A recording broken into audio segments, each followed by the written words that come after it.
क्या आपने कभी सोचा है कि एक कागज का टुकड़ा 35 सालों का बोझ कैसे उठा सकता है? हमारे घरों के पुराने कोनों में जहां धूल की परतें जमी होती हैं, अक्सर वहीं हमारी सबसे बड़ी सच्चाई छिपी होती है। मेरा नाम ईशान है।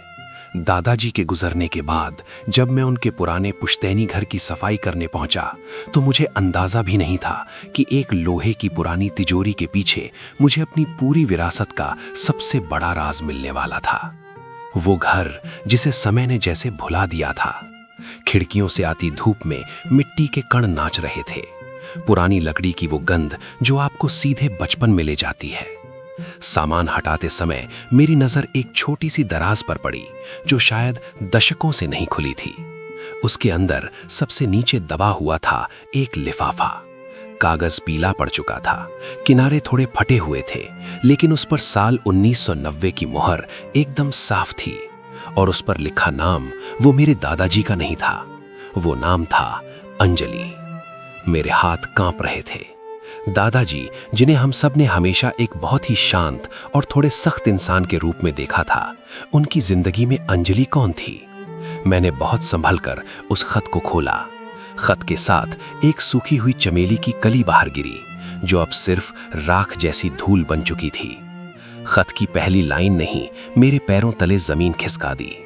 लिखा था, अगर तुम ये पढ़ रहे हो तो इसका मतलब है कि मैंने इंतजार करना छोड़ दिया है। 1990 की वो सर्द रात और एक ऐसा फैसला जिसने 2 जिंदगियों को हमेशा के लिए अलग कर दिया था। जैसे ही मैंने खत पढ़ना शुरू किया, कमरे की दीवारें धुंधली होने लगीं। मुझे लगा जैसे मैं 2026 से फिसलकर सीधे 1990 में पहुंच गया हूं। ये उस वक्त का शहर है जब गलियां शांत थीं और लोगों के पास एक दूसरे के लिए वक्त था। मेरे दादाजी माधव उस वक्त महज 22 साल के थे। उनकी आंखों में सुनहरे सपने थे और दिल में अंजलि के लिए एक ऐसी मोहब्बत जो शायद आज के दौर में मुमकिन नहीं। अंजलि, एक ऐसी लड़की जिसकी हंसी में चमेली की खुशबू थी। वे दोनों साथ मिलकर एक ऐसी दुनिया के सपने बुन रहे थे जहां सिर्फ कला और संगीत हो। माधव एक लेखक बनना चाहते थे और अंजलि चाहती थी कि वे दोनों शहर से दूर पहाड़ों में एक छोटा सा घर बसाएं। लेकिन 1990 का वो दौर सिर्फ रोमांच का नहीं था, वो बंदिशों का भी था। माधव के पिता यानी मेरे परदादा एक सख्त अनुशासन वाले व्यक्ति थे। उनके लिए परिवार की इज्जत और सरकारी नौकरी ही जीवन का एकमात्र लक्ष्य था। माधव को एक ऐसी नौकरी का ऑफर आया जो उन्हें अंजलि और उनके सपनों से मीलों दूर ले जाने वाला था। खत में अंजलि ने उस आखिरी रात का जिक्र किया था, वो रात जब भारी बारिश हो रही थी।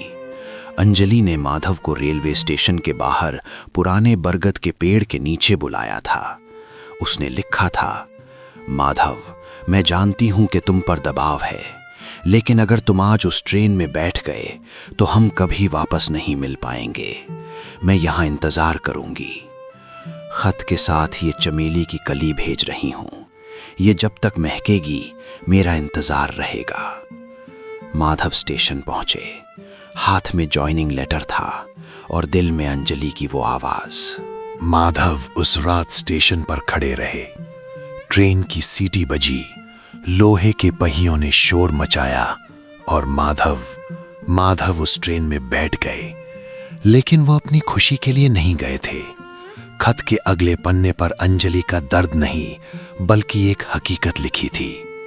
अंजलि को पता चल गया था कि माधव के पिता ने अपनी पूरी जमा पूंजी माधव की पढ़ाई और उस नौकरी के लिए दांव पर लगा दी थी।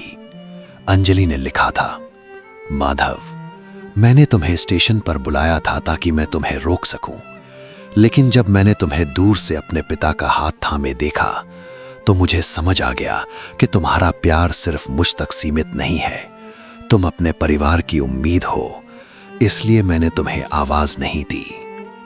माधव चले गए, शहर बदल गए, साल बीत गए। माधव ने शादी की, घर बसाया, वे एक अच्छे पिता और दादा बने।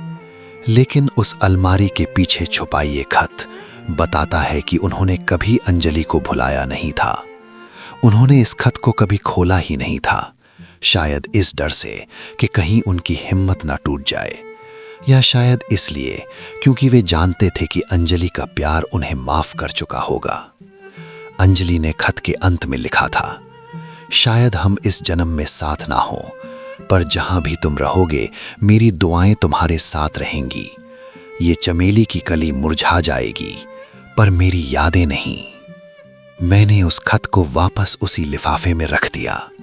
आज दादाजी नहीं हैं, शायद अंजलि भी कहीं और होगी, लेकिन उस पीले कागज ने मुझे सिखा दिया कि पछतावा और त्याग के बीच एक बहुत पतली लकीर होती है।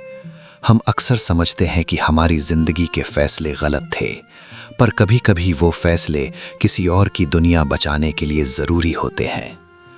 1990 का वो दौर खत्म हो गया, पर वो अनकहा प्यार आज भी उस अलमारी की खुशबू में जिंदा है। क्या आपके पास भी ऐसा कोई खत या याद है जिसे आपने कभी खोला नहीं? कमेंट्स में जरूर बताएं।